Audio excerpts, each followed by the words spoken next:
Karibu kwenye MSASA, where we talk to successful people about failure. So, Emmanuel, tell me about EvoNem. So basically, EvoNem is a healthcare company. Fancy, they like to call it health tech.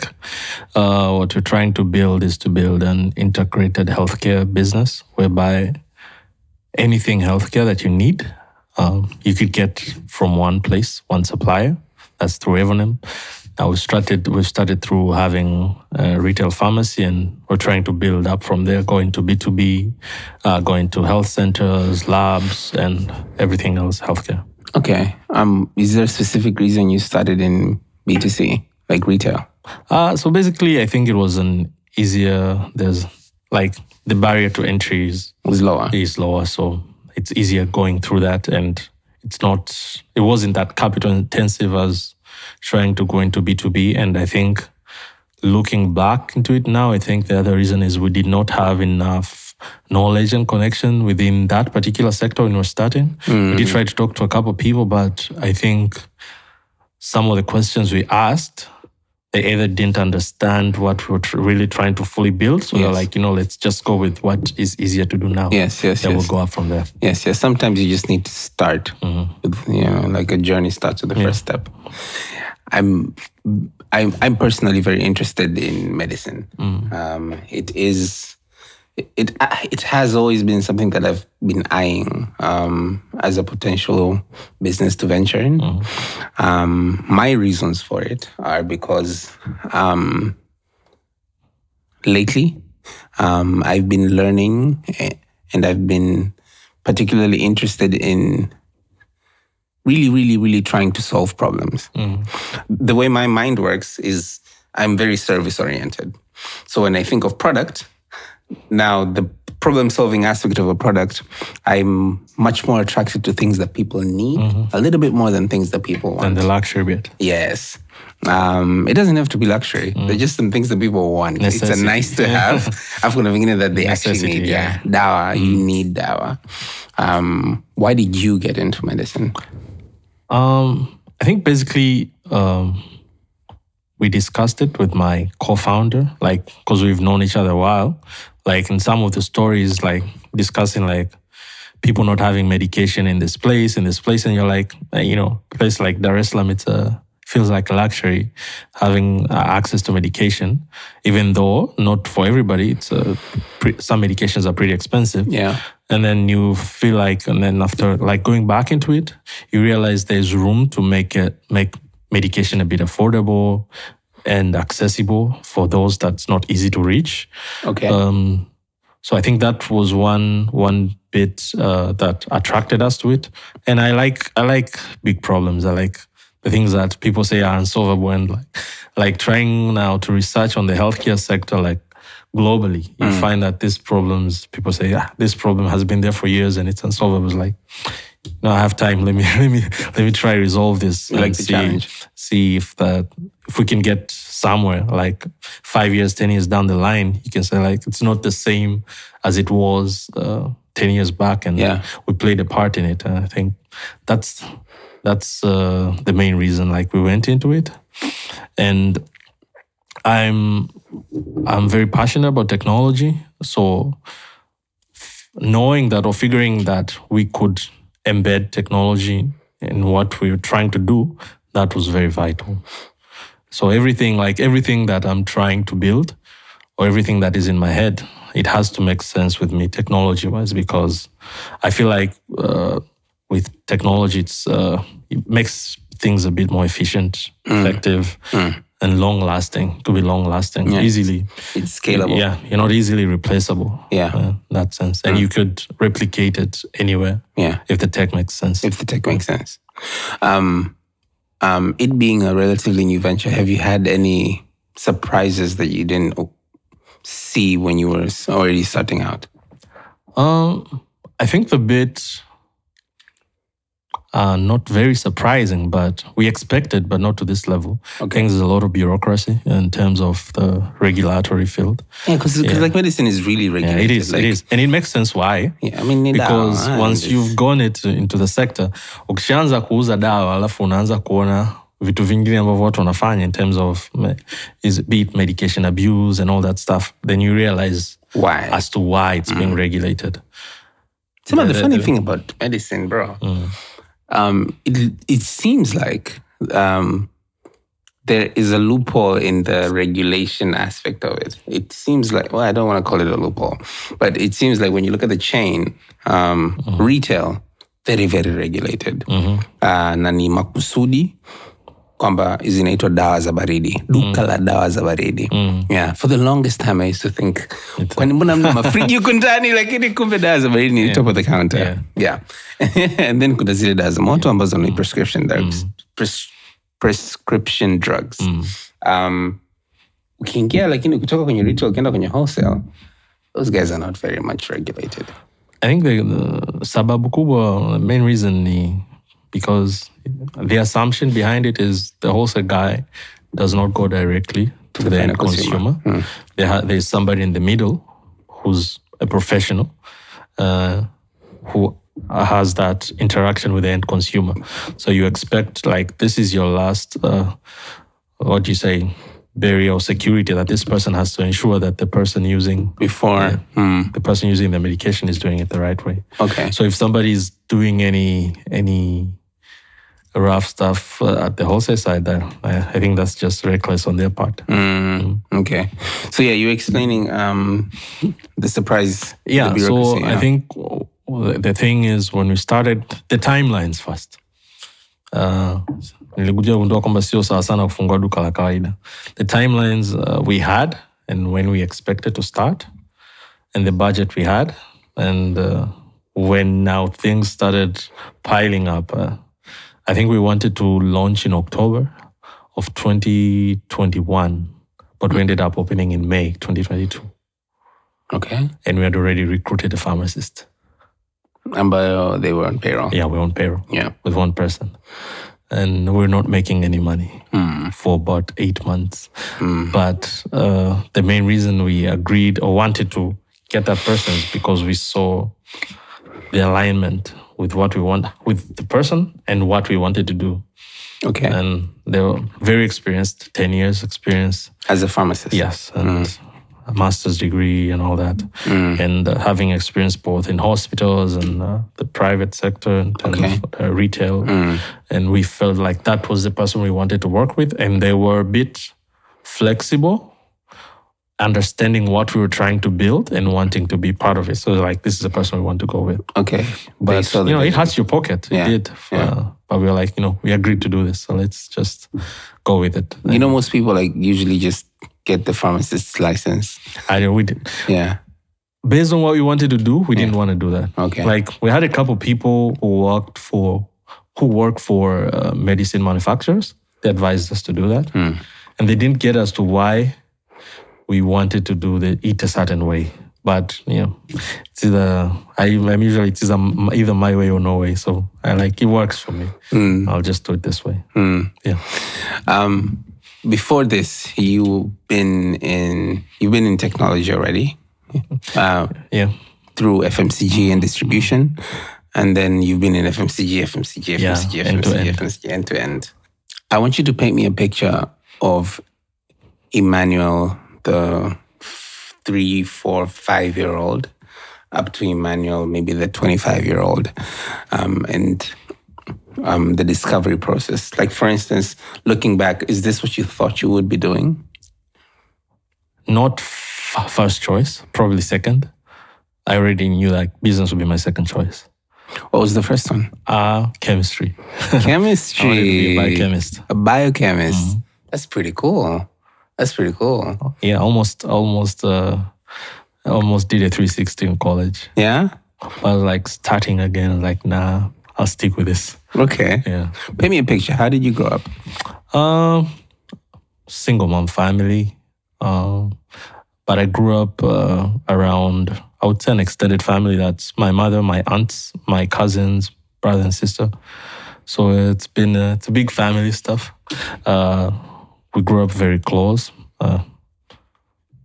Seeing women, my family really fight to provide for all of us. You don't really understand the depth of it until you're grown up, and now you see how do they do this thing. You appreciate it more. Yeah, you really do appreciate it. Like, got a good education and was really free. We were all free growing up to make the decisions on what we wanted to do. Okay. I think that's one thing. We've been lucky. I chose where I wanted to go study, what I wanted to study. So it's all my choice. And like, we had that trust, or rather, I can say for myself, I had that trust from my mother and my aunts to really be able to take care of myself in terms of, nobody really asked me how much I got, what I got at school in marks, etc. They knew he's doing fine. And you didn't get into trouble in school? Not that much trouble. But I did what I was supposed to do in school. So and like, I think it's the one thing, if it was a job, I'd do it. If school was a job and it paid to stay in school and study, I think I'd do it. Oh, you enjoy studying? Most people wouldn't, but I think I would. Okay. Yeah. So you enjoy learning? I do. Okay. I'm a daily learner. Like, okay. There has to be a new thing every day for me, for it to make sense. Even at work? Everywhere. There's got to be a new thing. Okay. A new problem to solve. Somebody tells me something I didn't know. But if it's just routine, it doesn't work. So are you like one of those people in relationships that keep it spontaneous? I think on that side, I think I'm boring. A bit boring. I thought you want new challenges. This side of learning.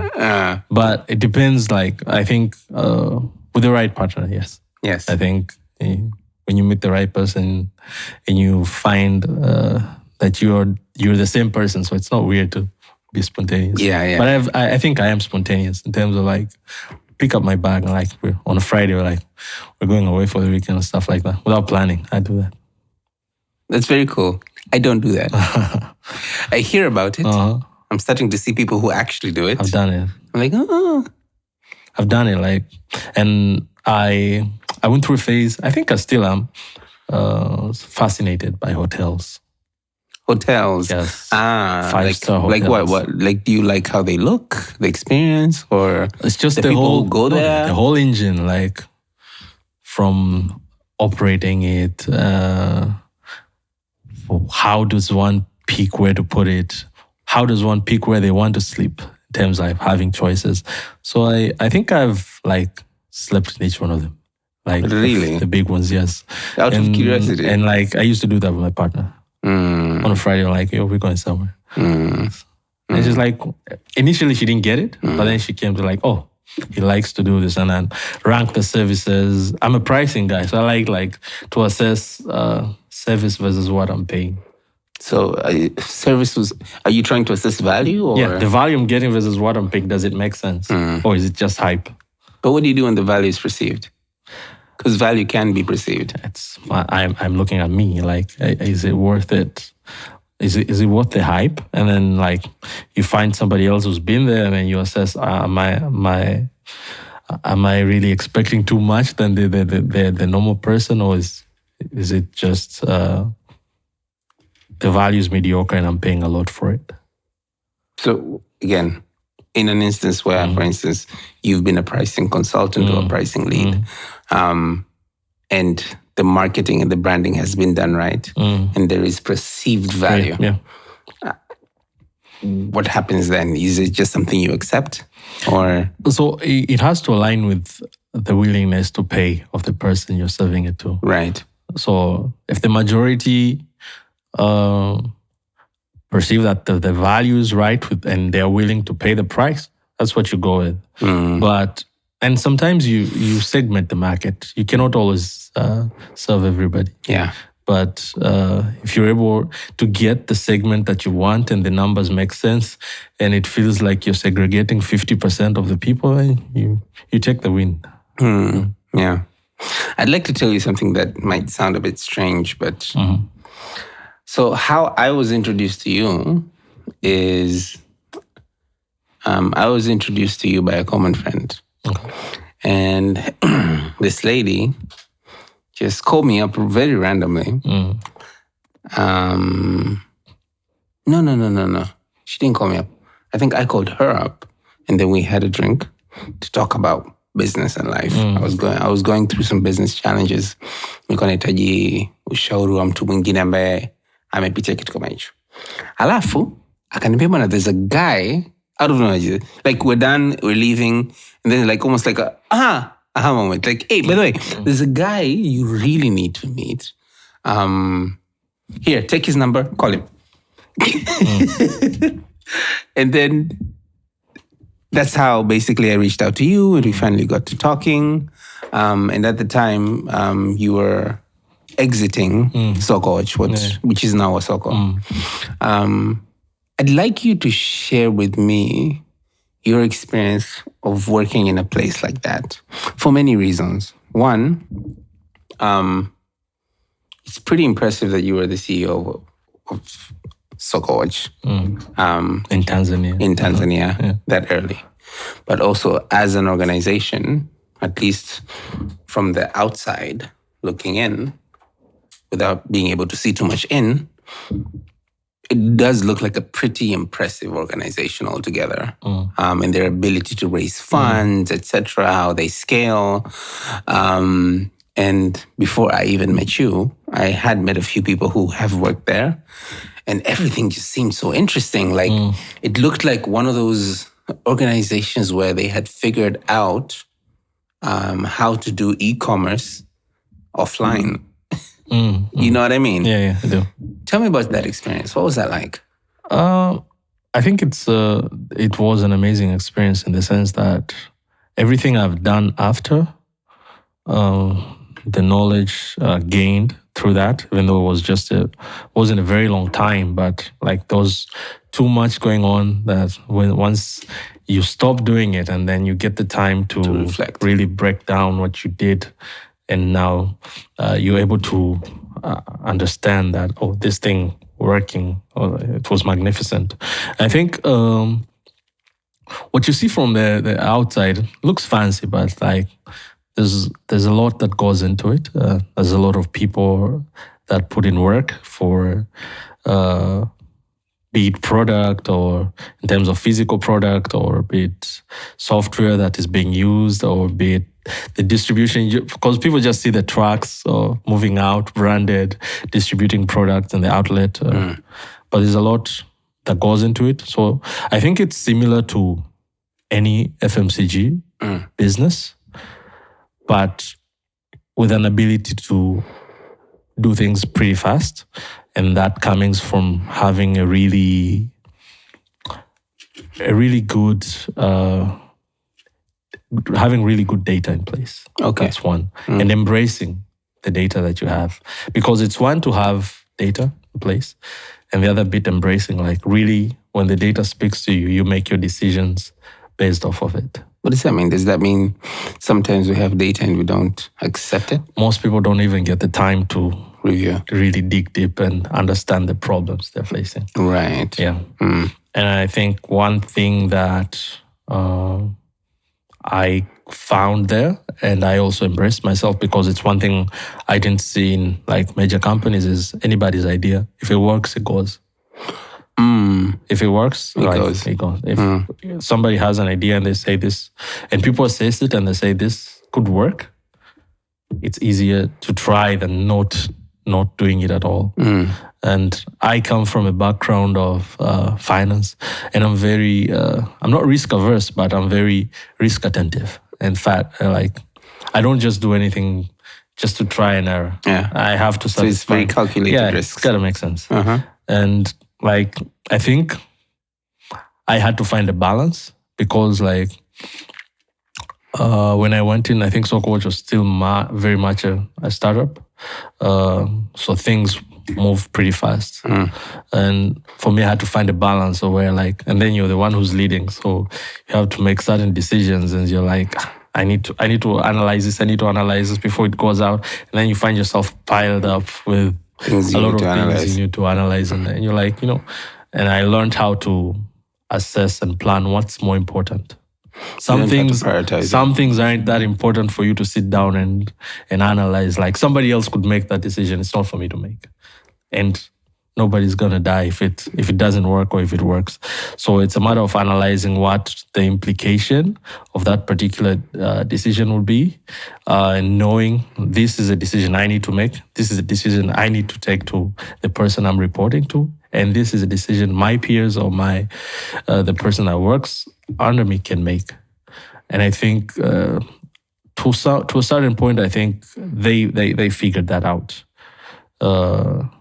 Knowing that somebody in the warehouse could have a solution to a problem and it could easily be resolved without it being a very big problem. Karibu kwenye MSASA, where we talk to successful people about failure. So they figured that out at organizational level. I think having started small makes sense, and having that core team in place that you started with, that they know what happens since day one, because there's some people that have been there since day one that you could easily consult and ask, like, how did this used to happen? Inakuwaje? Ili tatizo, tulishawahi kukutana na hii tatizo. Tulifanya hivi. Kwa hiyo, labda the scale was small, now it's bigger. So you have somebody you could sit with and analyze, how could we replicate that solution that happened at a smaller level when you had a smaller crisis, put it into this bigger machine and resolve it. So I think that's something that they had done pretty well. Yeah. As someone who has been a CEO more than once, for yourself and for others, in your own understanding of what you're supposed to do, are you supposed to lead or manage? Or are you supposed to do both?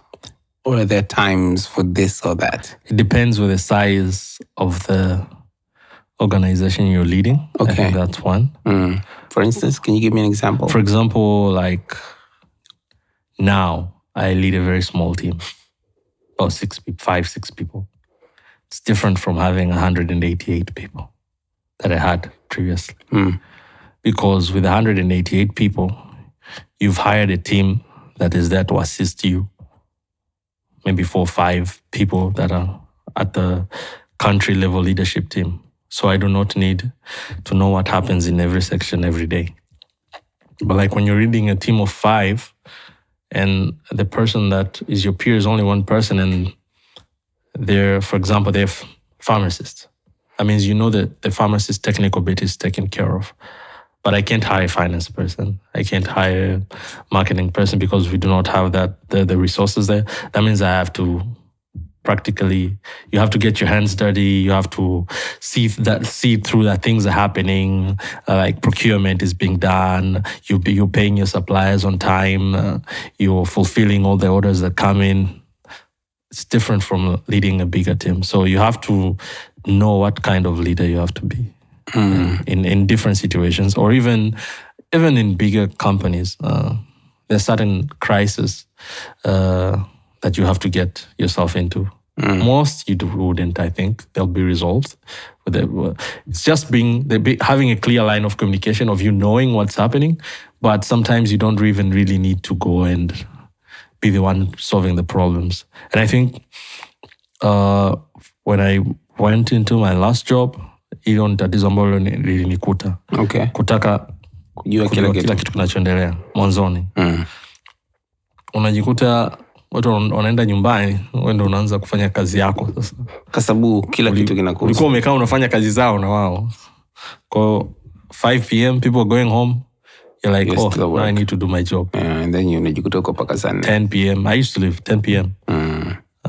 Going home at 10. That is a common habit for most people. 10 p.m. nafunguka Tabata, on the Tabata. Fika home midnight. 5 I'm up. It wasn't healthy. So I had to figure out. I remember my manager at the time tried to tell me, you have a team in place. Because I went in and I built the team. I was lucky enough to bring in people. So most of the team I brought in. So I think the challenge was, you've built a team. Delegate. Yeah, let them do it. like you've already been with somebody 2-3 weeks, they already know the job. And it's not their first job. So they know the principles of what they're supposed to do. Yeah. Let them do it. Let them figure out the rest. Yeah. So I think it took up 2-3 months. Nearly figure out you find it very precious muda ambao utagundua kwamba unaupata ukiwaachia kila mtu akafanya kazi yake. Mi nadhani na udhaifu wa kutaka kila kitu kifanyike namna fulani. Still learning how to not do that. Kwamba there might be 3 ways to do something. And it still solves the thing. But I like fast, so sometimes I have to balance and wait for somebody to do something their way if there's time. Or if there isn't, then you tell them like, yeah, you could do it this way, but like we've got a day to resolve it, so how about? Emmanuel, there is a lot of talk about work-life balance. What's your opinion about it? I think balance is what you define it to be. Okay. In terms of what does your life revolve around? If you have a family, kids, and then you have work, is to figure out what's comfortable for you. And something has to give on certain days, and it doesn't have to be the same formula every day. Okay. You could work 15 hours one day and work 6 the next. So it's just you figuring out what works for you.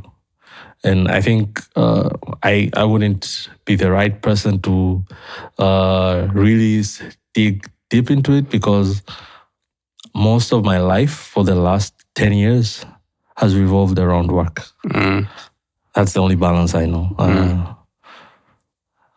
Last 10 years, and I think most recently the last 2 years, that's the only thing I know how to do. And I think I enjoy it. That's for me, maybe it's a problem for somebody else, but I enjoy what I'm doing. And naona muda unaenda nikiwa nafanya kitu ambacho ninafanya na ninakipenda. Yeah. The opposite is also true. Yeah. Ukipendi yani muda unaenda. It feels like 2 hours, but it's only been 5 minutes. My life revolves around the work I do. I think for me right now, that's balance. Yeah. Probably kiamua kupata watoto, then the definition of balance will change. And some days, like, balance for me is sleeping all day and working at night, or not doing it at all, and picking it up the next day. So nategemea umeamkaje, what you have to do, what is necessary to be done on a certain day. Sometimes you fix I think when you're in like corporate, it's a bit different. Like you're tied to a timetable. Yeah. It's 9 to 5. So work is 9 to 5. Yeah. Sometimes extends because of things you have to do, deadlines, etc. But like with me right now, my timetable is defined by myself. Yeah. So that's different. I start working at 10 and maybe go all the way up to midnight and go to bed. So that's different. But if I go back to corporate, then it'll change again. The definition has to change for me to go back to 9 to 5 and figure out the rest of my life, either on weekends or the time past 5. So I think it's something that you have to figure out for yourself, what works for you. Okay. So I want to kind of lean in a little bit more towards the context of the show. So Emmanuel, we've all faced setbacks. Can you share with us a challenging moment in your life that when you look back, or even if it's something that you're experiencing now, it's something that you have to kind of dig deeper to be able to overcome? So I think it's when I lost my job in 2021. Okay. Yeah, I think life had been a certain way, and being used to a certain routine, and then suddenly stops. Your life is not that. And after like close to 10 years, having to figure out now what am I doing or what do I want to do, that was a bit challenging. Okay. Can you tell me more? Give me more context. What do you mean life had been a certain way?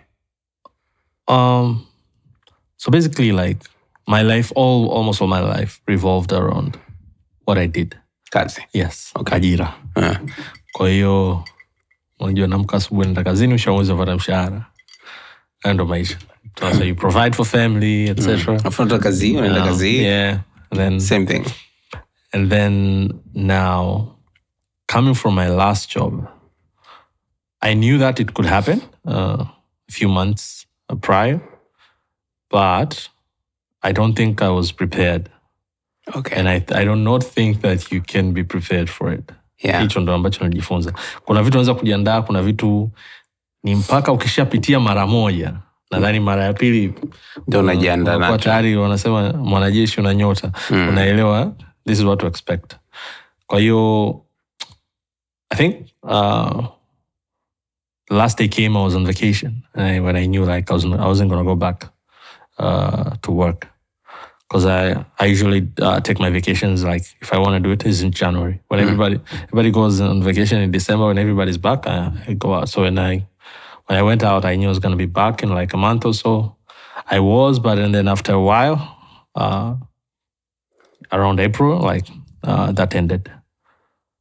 So I think the next day when I woke up is when I asked myself, now what do I do today? There's no job. I don't even think I was worried about money the next day. It's like, this much time. What do I do with this time? Yeah. Kwa hiyo, I think the first few weeks, I don't know if I'd call it denial to iteje. My life revolved around TV.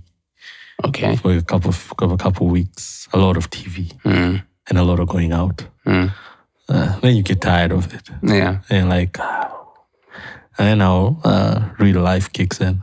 Like, and for people like me that familiar to Kenya, you have to provide. Yeah. And then when you have savings, you're not worried for a while. Yeah, but you still but the have it at the back of your mind. Like, kichwani kwako unawaza maisha itakuwaje, yanaendaje baada ya hapa.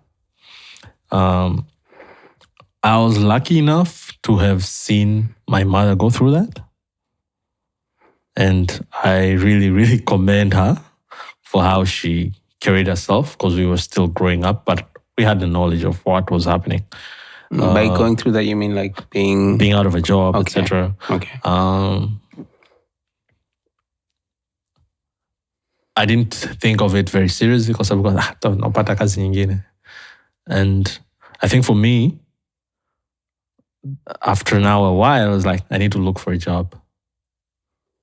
I went like really, really aggressively for a couple months. And then it didn't happen. Like, I got tired of even interviewing. I was like, jobs are coming, but they're not making sense for where I am in my career at that particular point. Yes. Nilikuwa naona kazi nazopata haziendani na mimi. Sometimes monetarily, sometimes the job itself. Kwa hiyo nikaanza kuwaza sasa, what do I do? Nini ambacho nitafanya? So I started, huwa na tabia kuandika notes kwenye simu yangu. Like, a lot, like, it's become a problem now. It's hundreds of them. Nina notes, the business ideas.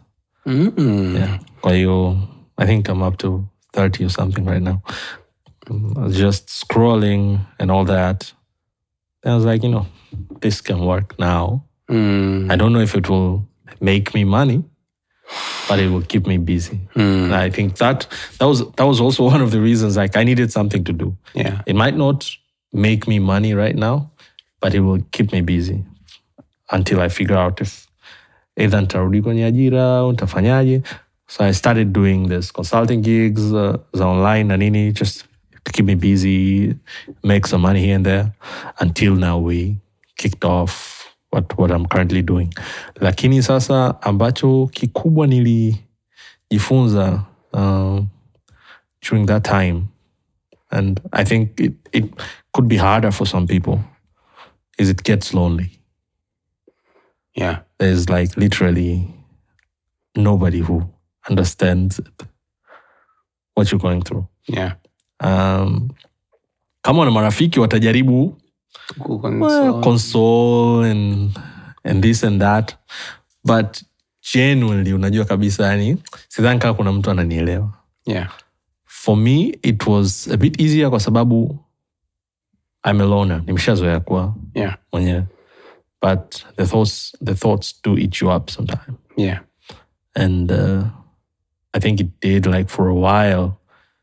And I started getting this crazy headaches for a period of time. Yeah. And you go into the hospital, the checkups, there's nothing wrong with you. Yeah. I met this doctor, like I think he's still my doctor today. Aliniuliza, are there any changes in your life? So I told him, like, this is what has happened, this and that. It's like, you got to take it easy before it becomes something else. A job you can get, but your health is... you can't go back. There's no second chance. There's no second. Kwa hiyo ile ilinifanya nikagundua kwamba, and I remember my aunt usually chat. Kwa hiyo saa nyingine ananitumiaga messages ambazo I'm like, yo, this is very good. Like, it's a very good message. Like, you say thanks, but when you go back and read it, you're like... Yeah, thank you for sharing. It's a very good message. Yeah. So there was one time, aliniambia some words. I don't recall most of it, but the last statement was, like, this is the battleground, and the best experiences, the best lessons happen when you're in the battleground, not when you're out of it.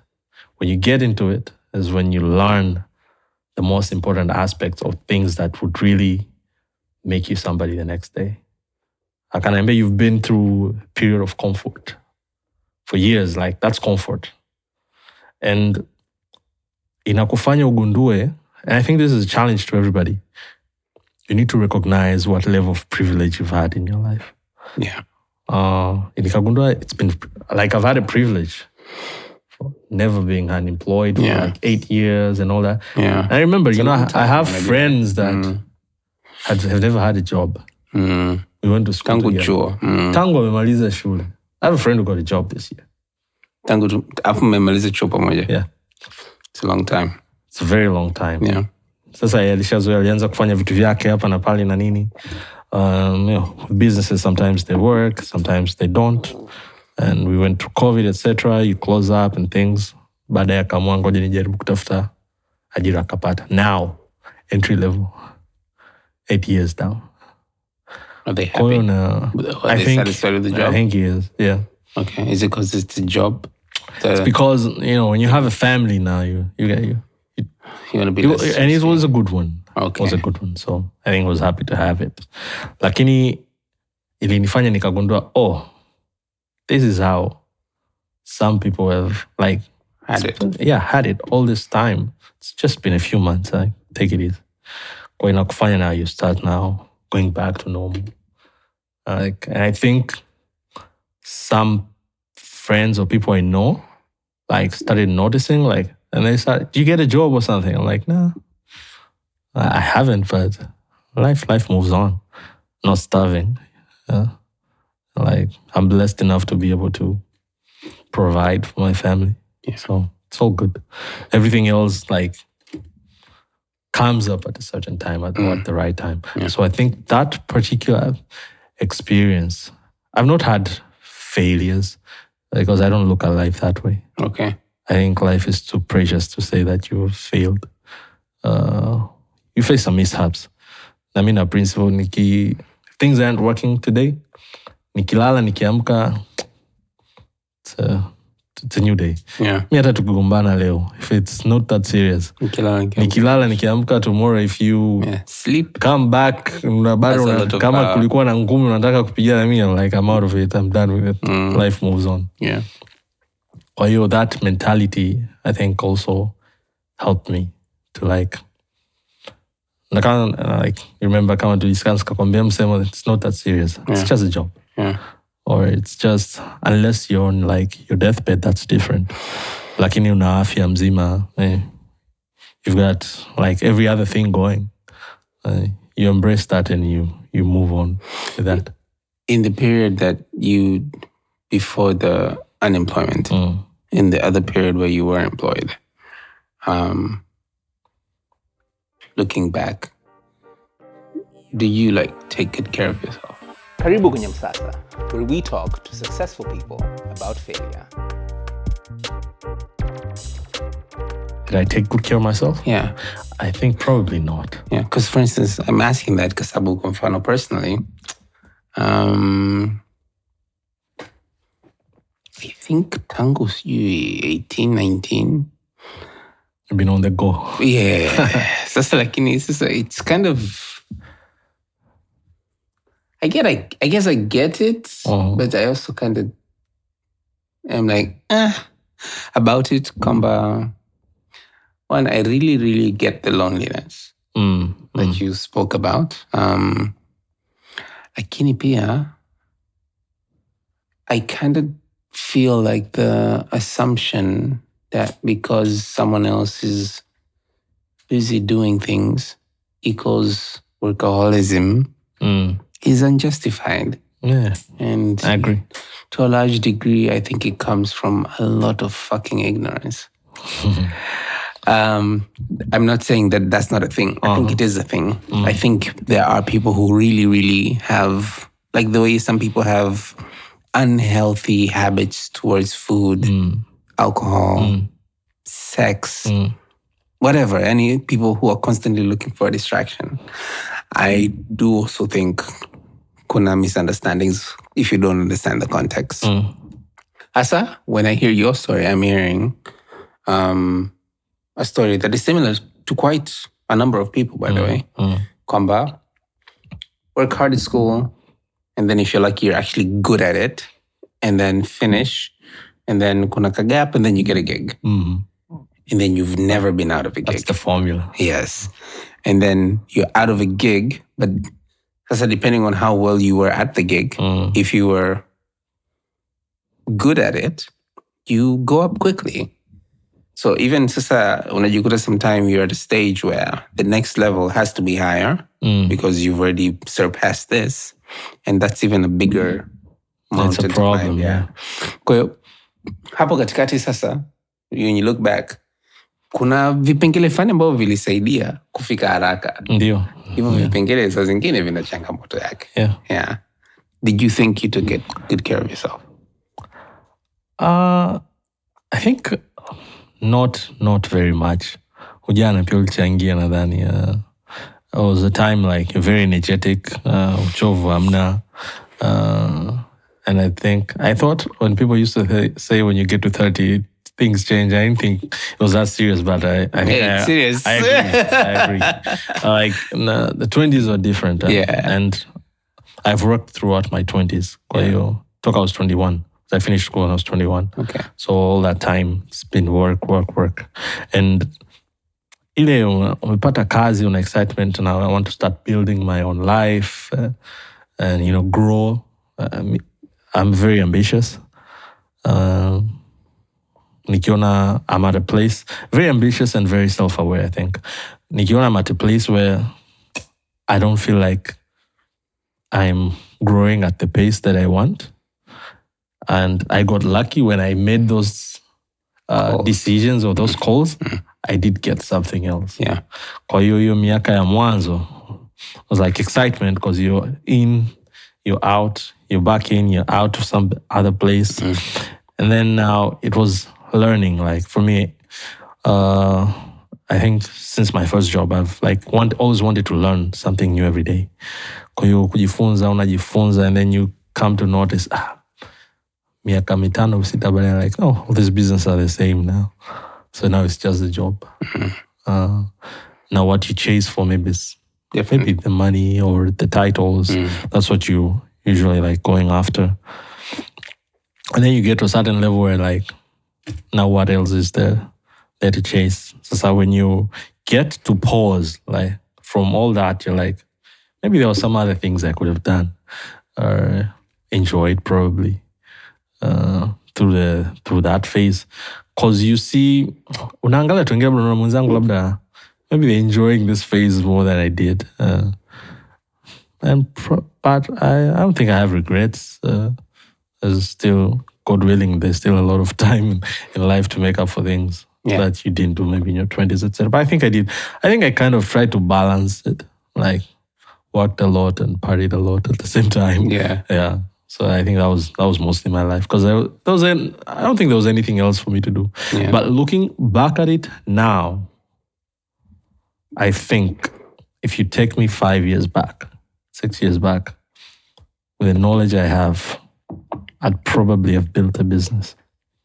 You'd probably have built a business? I would have built a business. Earlier? Yes. Okay.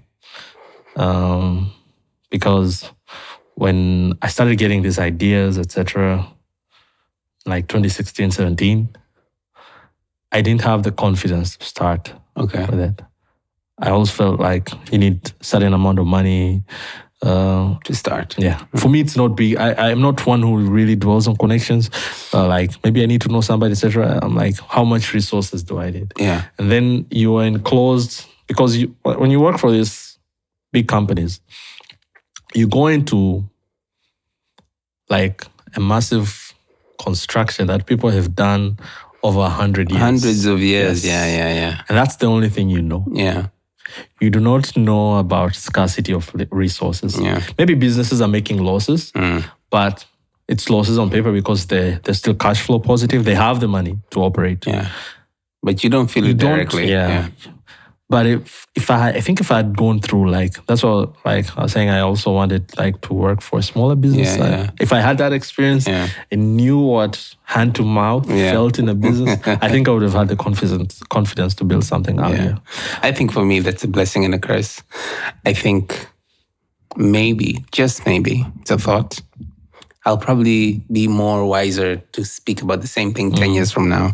Like in Hisia, to a large degree, I never got the chance to work at like a big company, like a TBL, like a MNO, like a, I've always been in startup environments. Even when I got a chance to work in a startup that was funded, it was very much a startup. So like tukina uzuri wake na the whole experience ni kuchukua tu na replicate. Mfano, if you take somebody who's been through a multinational, like they're very good. I'm not saying that I'm very good, but they're very good with organizing. Yes, processes. Putting together systems and processes in place. Yes. And you put them in a startup where they can thrive and the company embraces growing, not just growing revenue-wise, but growing overall and system-wise and etc. They would thrive. They would thrive. Because and it's like big level experience. But and then if you take somebody who's been through this startup world, because what they know is making decisions, things work or don't work, close a chapter, move along. And then you put them, and they know how to be scrappy about it.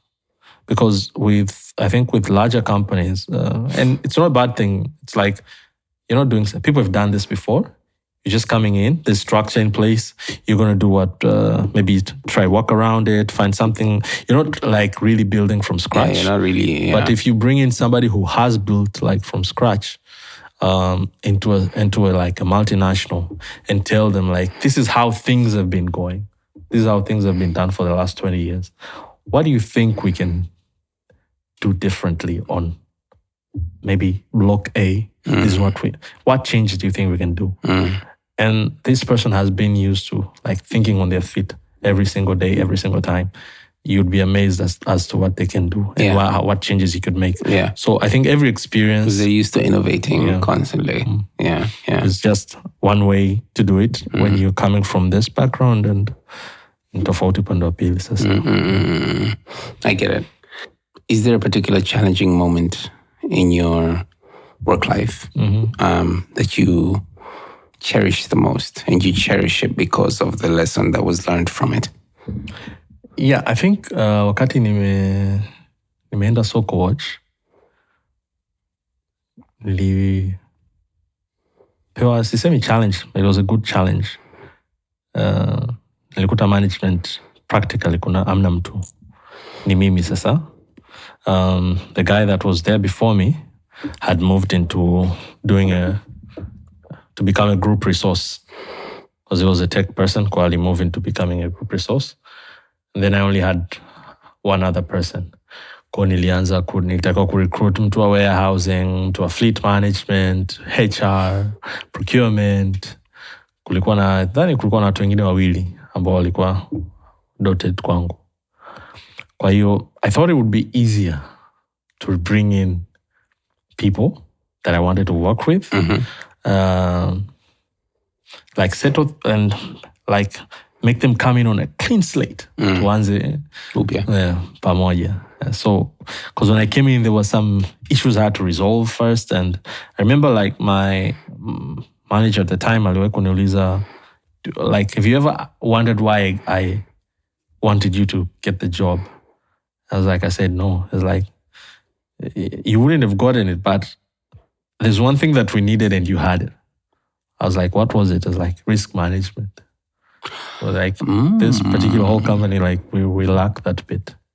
Risk management. We're our appetites are very high. Our appetites for risk are high, so we need somebody to be able to manage this risk. In terms of like this market. So kuna vitu nilikuja nikaanza started to work on. So I came in hands-on, sio tena kama CEO. Nikaanza like inventory-wise, trying to figure out some things that happened, resolving those issues, etc. Kwa hiyo nikajikuta miezi 2-3 ya mwanzo, very productive. Things like started changing, etc. But when things started to stabilize, I figured I hadn't recruited anybody. What? I was supposed to bring in five people to come help me manage the business. I hadn't recruited anybody because I was too focused trying to solve the problems rather than bring in people that had to come in and help me resolve those problems. Okay. So the challenge became now bringing in people, because I thought I'd do it in 2 weeks or a week or so. I had never I had sat in interviews before, but I never recruited for my own team. Yeah, that was difficult. I think I never really appreciated people who do recruiting. Yeah, but I kind of began to appreciate it. Yeah, and I was lucky enough to be able to. I knew what I wanted, so I went aggressively on each role, and lucky enough, I got the people I wanted. But it really took a while. So, and I remember my manager was like, I was expecting you to recruit fast before you went in and started solving these problems you started working on. But I didn't want to tell you. I wanted you to do it your way, and let's see how. And I was like, you should have just told me. I was like, no, it's a good learning. And I was like, yeah, it's when you have, and when I went out now, I started building on my own. Is when I figured out, like, when you have the chance to recruit a person to do something and you have the resources for it, I'd rather do it early.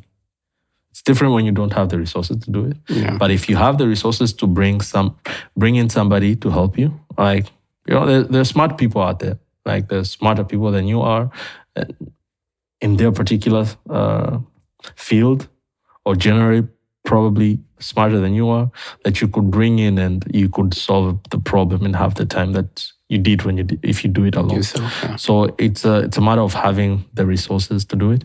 And I figured out I had the resources to do it, but I chose to start solving the problems before figuring out to bring in people to assist me to resolve that problem. Okay.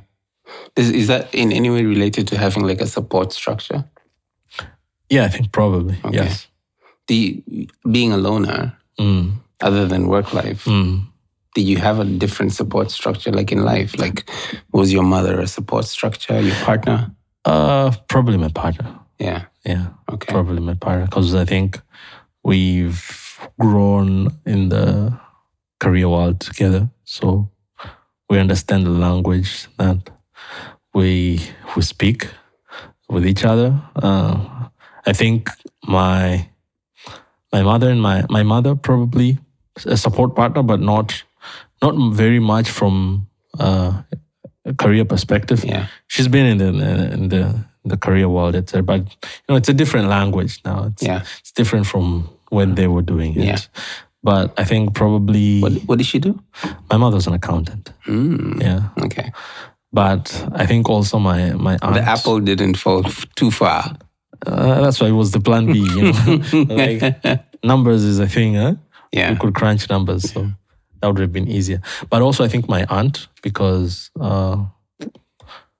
she's lived abroad for years, so she speaks a certain kind of language that she and I understand each other when it comes to probably career and etc. And I think she had a thing with relating to this generation, like speaking.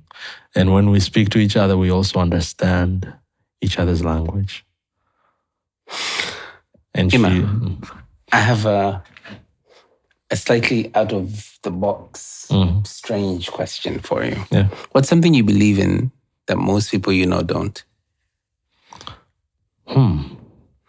Or don't necessarily agree with you about it? I think probably that, I don't know, this might feel like I'm full of myself, but probably that the fact that I think I've said this to a couple of people sometimes. I believe that if I wanted to stop what I'm doing today and go and try something new that probably people deem a talent, that's either inborn or people have practiced since they were kids, I think I would thrive in it still, because I believe in hard work and commitment, etc. But I think telling people, maybe if I said, for example, and this is not to bring up any topics or discussions, like I wanted to be a doctor today, or an engineer, or an artist, etc. And if I chose to really focus on that, drop everything, if I had the luxury like to drop everything that I had and I was told, this is what you have to do, you have maybe 5-10 years to thrive in it, I think I would do it.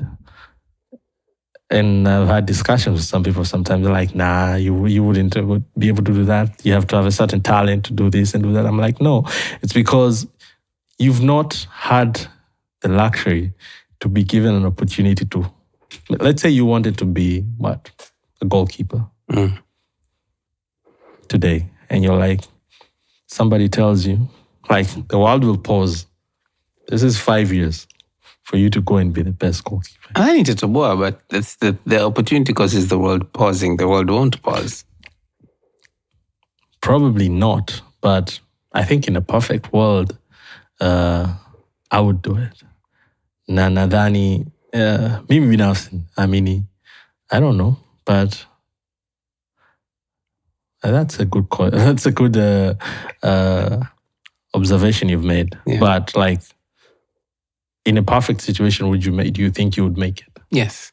You would? Yes. I guess some people don't think that way. Oh, okay. I don't even like football. That was just an example. But even then, I still think rugby or what? I like boxing. Yeah. Do you think you would thrive in it? Because I like it, definitely, yeah. But I also think I could potentially be a good goalkeeper if that's the only thing I had to do. Do you think you need to like something to thrive? No. Then we're on the same page. Most people think it needs to be a talent, or you need to like something. Yeah. Or it needs to be a necessity. Yeah. So we've got a segment in our show that's called Injia Boxing. It is basically the last segment to our show. Okay. It's where we kind of dive deeper, kidogo. Or maybe dive deeper is not the right choice of words. It's kind of where we get specific about answering a very specific question. We've had different themes. The theme we're going with right now is route to market. So,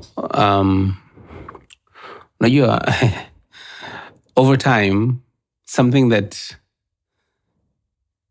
personally at least nilisoma kwenye vitabu, afu nikaona shuleni, nikaona kwenye movie, afu sasa hivi naona maishani as an entrepreneur, as a marketing and communications expert, is markets change and market behavior changes. And for instance, right now we live in a world where consumers, even more than ever before, can really determine demand and supply for something. Now, as someone who has been in FMCG is fast-moving consumer goods. There's a reason it's called fast-moving consumer goods, you know? And somebody who has been in unique roles such as pricing, finance, accounting, and leadership, where in leadership, of course, you'd be also involved in operations and biz dev, directly or indirectly. Kwa Tanzania, if unadhani, the next time somebody is looking at their list of business ideas, ambao labda nao wanaandika kwenye simu yao, au kwenye notebooks, au kwenye chats na wenzao, or I chat to myself. Yeah. I do too. Yeah? Okay, I guess I'm not that weird. I chat to myself. Karibu kwenye MSASA, where we talk to successful people about failure. When you say this one and you start thinking about, okay, naipelekaje hii kitu sokoni? Knowing what you know, what are some of the few things that you would be like, hakikisha kuna 1, 2, 3, 4, 5, alafu ndo ili hiyo ndo ikupe confidence ya kwamba okay, let me try this. Okay, kocha kwanza ni mteja ambaye unataka umuuzie kitu. Una kitu chako, whether umekitengeneza au kipo kwenye box au kipo kichwani, utampe nani? Kwa sababu saa nyingine unaweza kutengeneza kitu hata ukakigawa bure bado usipate mtu akichukua. Yeah. So there needs to be a customer. Unataka kumuuzia. So there needs the customer, that means there needs to be a profile of who you're trying to reach with a product or a service.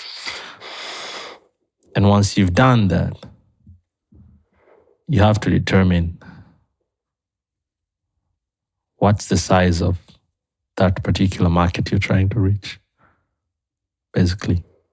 Because that will help you identify how much you can charge for. So if it's, I'm selling, give an example, probably Tanzania sasa hivi, ukileta brand ya maji, huwezi kutuuzia lita 1,200 mtaani. Kuna mtu atanunua. Kuna maji mpaka 500. So there's nothing unique for you to sell it 2,000. Lakini, like a lot of people thrive at 500 because there's a market for it. The market is large. The product is a necessity.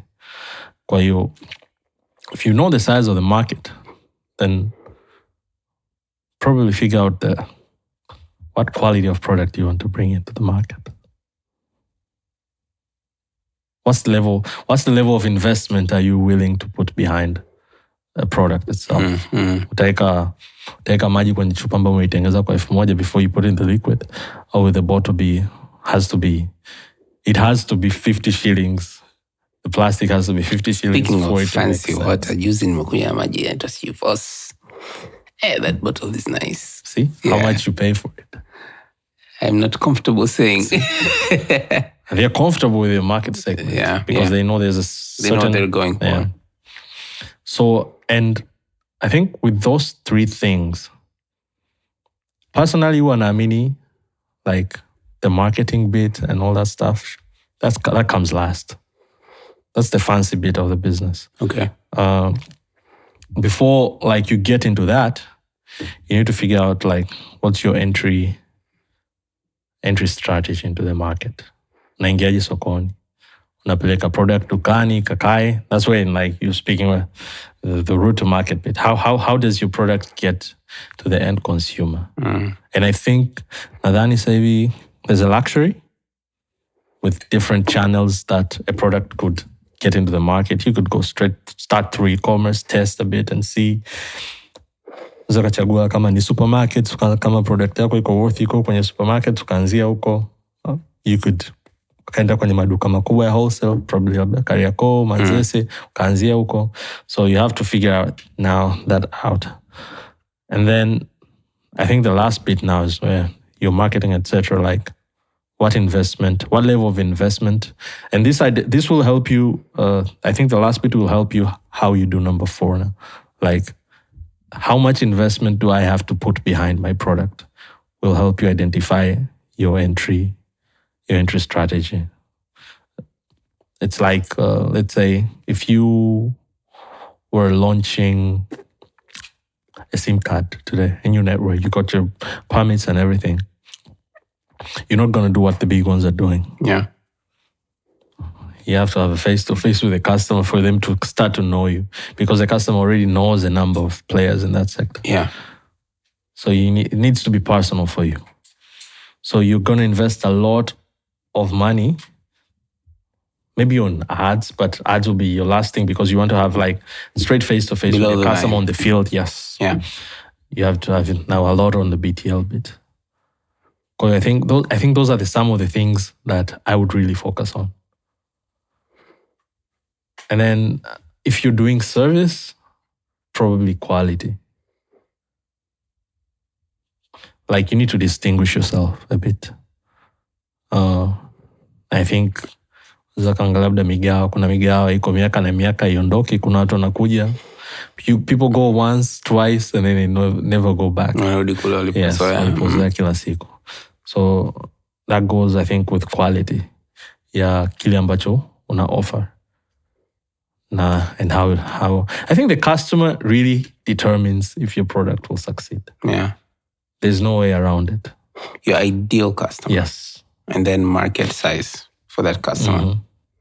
Even if that customer doesn't even know that they actually need your product yet. Basically. Kwa sababu vitu vingapi ambavyo tunaletewa kila siku. Yeah. For me, it's Airbnb. Yeah. Did you know that you needed it? Well, I know I prefer it than hotels. I took a ride-hailing service here. Yeah. Years ago, I would have had a taxi driver's number on my phone and called him, and would have charged me 3 times what I paid, probably. Yeah. Kwa hiyo, sometimes solutions don't need to be massive.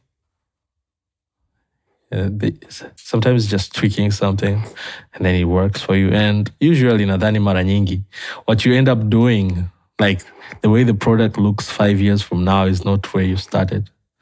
Like, you test it and then you realize, need to make a couple of changes, maybe tweak it 1 or 2 ways.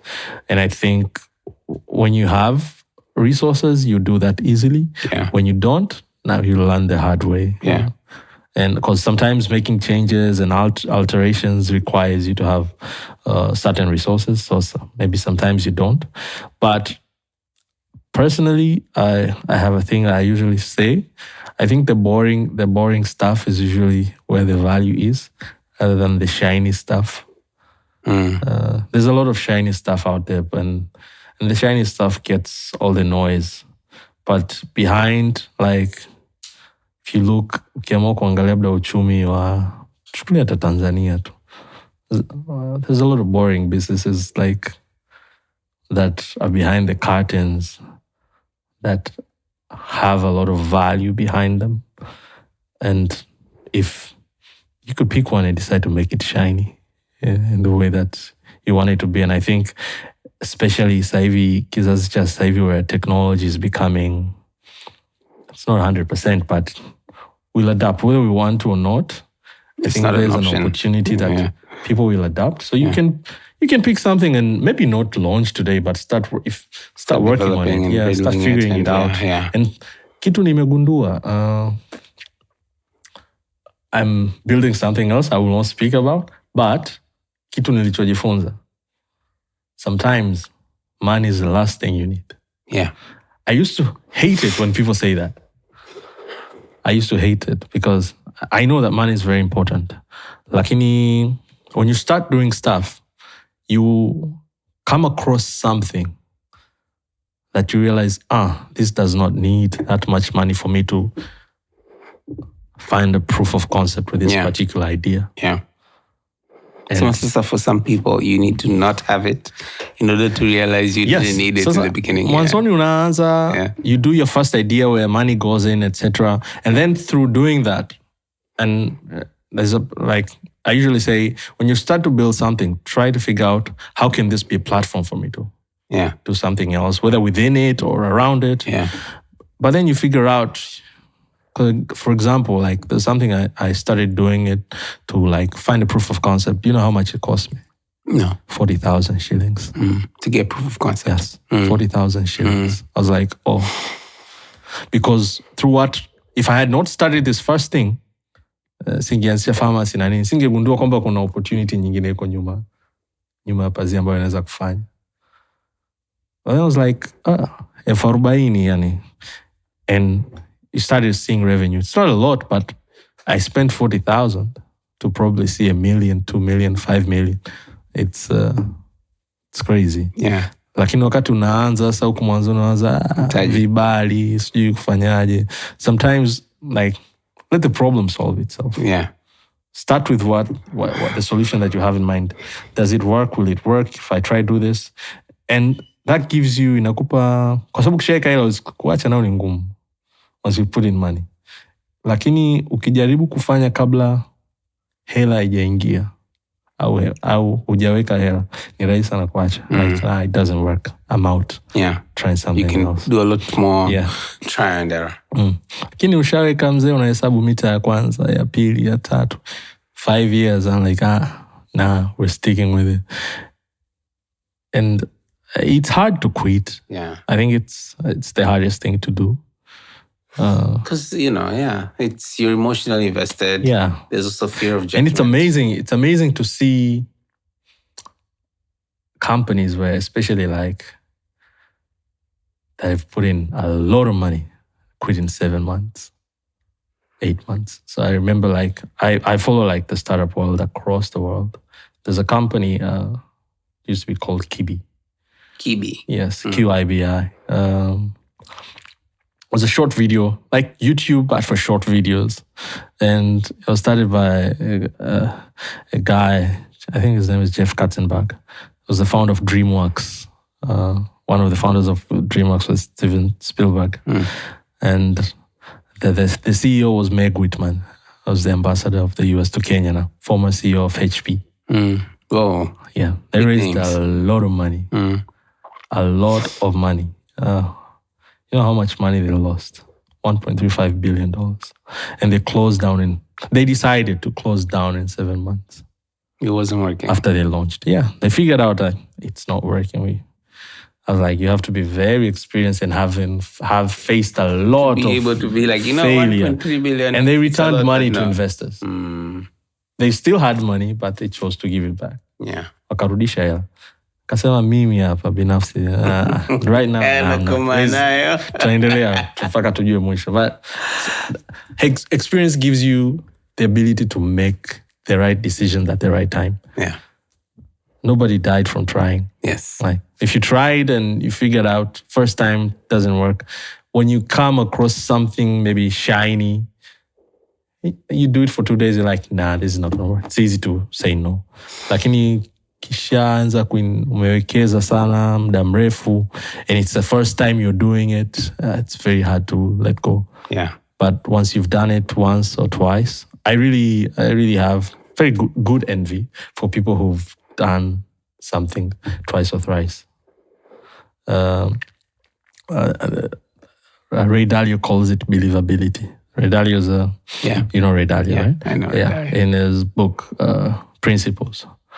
So he says, if you are looking for a mentor or somebody to speak to, make sure that person has done something, what you're about to ask them, 2 or 3 times successfully. Successfully. Yeah.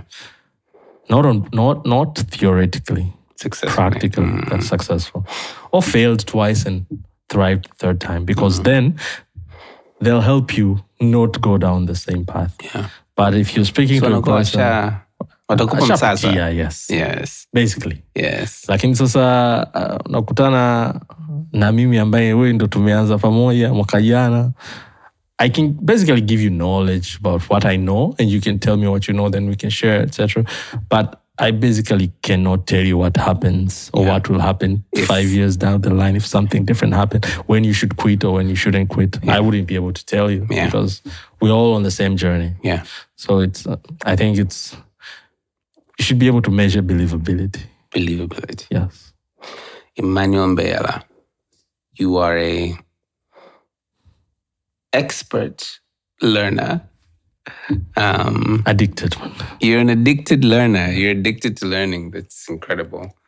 I'm extremely envious of you about that, by the way. Thank you. Yeah. You're a finance guy.